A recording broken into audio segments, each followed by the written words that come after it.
સમાચારમાં આગળ વધીએ જૂનાગઢથી સમાચાર ગિરનારનો રોપવે બંધ કરાયો છે।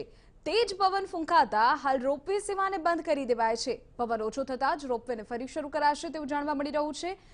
ગિરનારમાં પ્રવાસીઓની એક તરફ ભારે ભીડ જામી છે। રોપવે શરૂ થવાની રાહમાં પ્રવાસીઓ બેઠા છે તો જાણકારી મળી રહી છે કે ભારે પવનના કારણે રોપવેને બંધ કરાયો છે।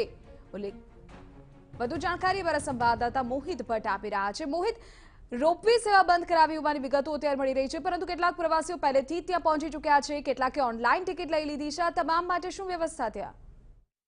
વિધિ, હાલમાં રોપવે છે તે બંધ કરવામાં આવી છે।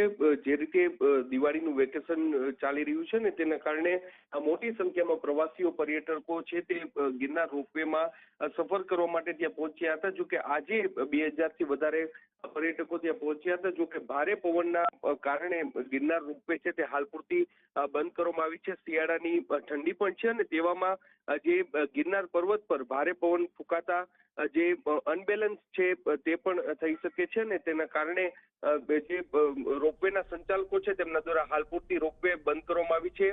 પરિસ્થિતિ એટલે કે વાતાવરણ છે તે ફરી એકવાર સામાન્ય થશે ત્યારબાદ જે રોપવે છે તે ફરીથી શરૂ કરવામાં આવશે। જો કે 2000થી વધારે લોકો અત્યારે લાઇનમાં ત્યાં ઉભા છે તેને કારણે તેઓમાં જરૂરથી એક નારાજગી છે તે જોવા મળી છે, પરંતુ વાતાવરણ છે તેની સામે કંઈ ન થઈ શકે તે માટે તેઓ અત્યારે રાહ જોઈને બેઠા છે। લાંબી લાઈન વહેલી સવારથી જ, કારણ કે ગિરનારનો નજારો છે તે વહેલી સવારે ખૂબ જ સુંદર હોય છે અને તેના કારણે લોકો વહેલી સવારે ગિરનાર પર્વત પર જવાનું વધારે પસંદ કરતા હોય છે અને તેવા સમયે અત્યારે જે રોપવે બંધ થતા થોડી નારાજગી છે તે જરૂરથી પર્યટકોમાં જોવા મળી રહી છે। જી આભાર મોહિત, આ તમામ જાણકારી બદલ। 2000થી વધુ પ્રવાસીઓ લાઇનમાં ઉભા છે, પરંતુ ગિરનાર રોપવે અત્યારે બંધ છે કારણ કે ભારે પવનના કારણે બેલેન્સને લઈને પરેશાની સર્જાઈ શકે છે।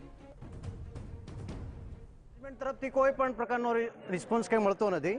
કહે છે કે પવન છે તો કેટલા ટાઈમ સુધી ચાલુ થશે તો એનું કોઈ મેનેજમેન્ટ છે નહીં।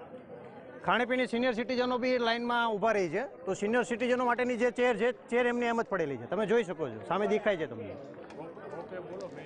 અને રોપવેમાં જે છે તો એ તો હજી ક્યારે ચાલુ થશે એનો કોઈ ઇસ્યુ જ નથી, કે જે પવન છે અને મેનેજમેન્ટ તરફથી કોઈ રિસ્પોન્સ છે નહીં।